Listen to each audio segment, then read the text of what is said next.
Hello, it's Miss Cara from the Coventry Public Library, and welcome to our spring craft today. So we're going to make a flower craft to welcome spring. So you do have directions if you got to the library and you picked up a craft kit from the Coventry Public Library. It has the materials in there, and it also has directions you can follow along.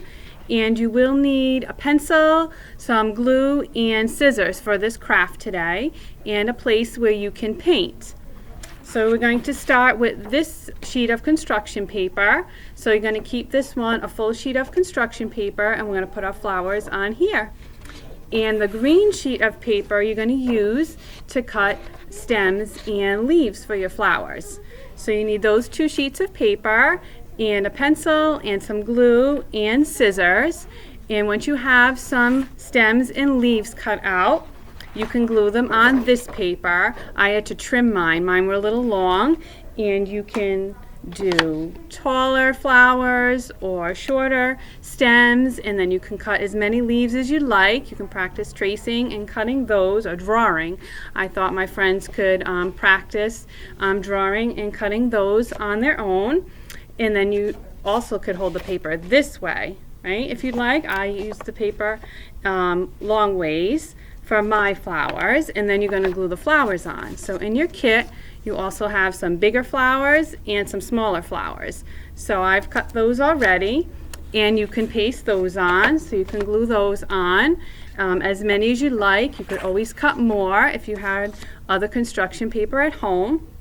So once those are cut, the stems and the leaves are cut, and everything is glued on your paper, we're going to do the sponge painting part. So like I said, make sure you're at a place where your grown-up says it's okay to paint, and maybe get a paper towel to put the paint on. Everyone got 2 cups of paint, different colors, so you can put that in the paper towel and very carefully with the paint. So you have in this bag, there's a ribbon, 2 clothespins, and 2 sponges. That's what is in that plastic bag. And you're going to take the sponge that I cut and put it in the clothespin. And some of you may have sponge painted before. So you just take the sponge, I dropped that one, and then you put it in the clothespin. And if you have done this before, you know you don't need a lot of paint. Okay, so you just take a little bit of paint and you put it on the flowers. Okay, so I put mine all around the petals that I glued on my paper. And you're going to let that dry. And like I said, you just need a little paint, and you have 2 clothespins and 2 sponges. So if you want to use both paints. And then when you're done, you could probably throw these away. You really can't use those again. And so then you'll have your flowers on, and you'll have the paint on, and then you want to let that dry. So you put that aside for a little bit, and then when it's dry, there's also some tissue paper in your kit. So you could leave it flat, or you could take it and kind of fold it like that and glue it in the center of your flowers or wherever you like on your picture.